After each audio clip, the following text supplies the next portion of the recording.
lumaki sa makasaysayang bayan ng Cavite. Dito marami ang mga katulad ko, lahi matatapang at dugong matatalino. Ito istorya kung saan ako lumaki sa makasaysayang bayan ng Cavite. Dito marami ang mga katulad ko, lahi matatapang at dugong matatalino. Veneta, Cavite, dito ako sinilang, dito nagsimula pangarap ko na mapabilang. Mga kwentong sinilat ay maging alaman at makilala ang boses sa dayuhang panapa.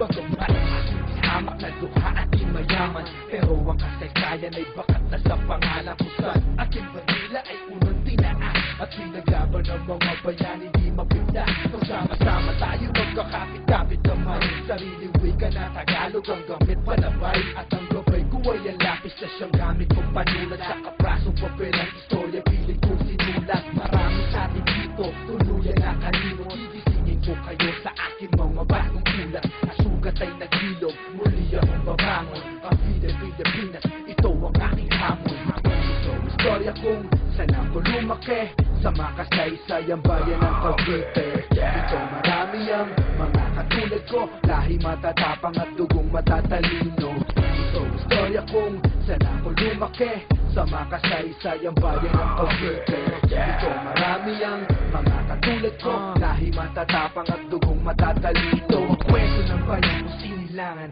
kung saan ako lumaki at binigyan ng pangalan General Mariano Alvarez Alfonso Magallanes Mendez Maragondon, Cavite City hanggang doon sa Carmona at Lasma, Limus, Paco, Orsilang, Tansa, Malabon, Externati at Idang, Noveleta, Rosario, Belén hanggang sa dulo, Amadeo, Tagaytay, Trece, Ami, Capitolio, Emilio, Aguinaldo, Batas, anak ng Hawi, si George Caseco ang tagasulat ng aming awit. Marami pang iba, dapat ko pa ba banggitin itong mikroponong pamana sa akin ng anting-antay na pinaghusit at siling idudura sa sino mang mga dayuhan di gagalang o sa amin man lamang. Ginapang ko ang kasaysayan, binulik at sinariwa. Nula ko ng Tagalog, etong gamit kong panghiwa. Nagtatagos, binabato aking versikulo para makilala, di kailangan pa ng titulo. Eto ang panata para sa aking bayan, Cavite, lalagyan ko na tong bagong kasaysayan. Ito istorya kung saan ako lumaki sa makasaysayang bayan ng Cavite.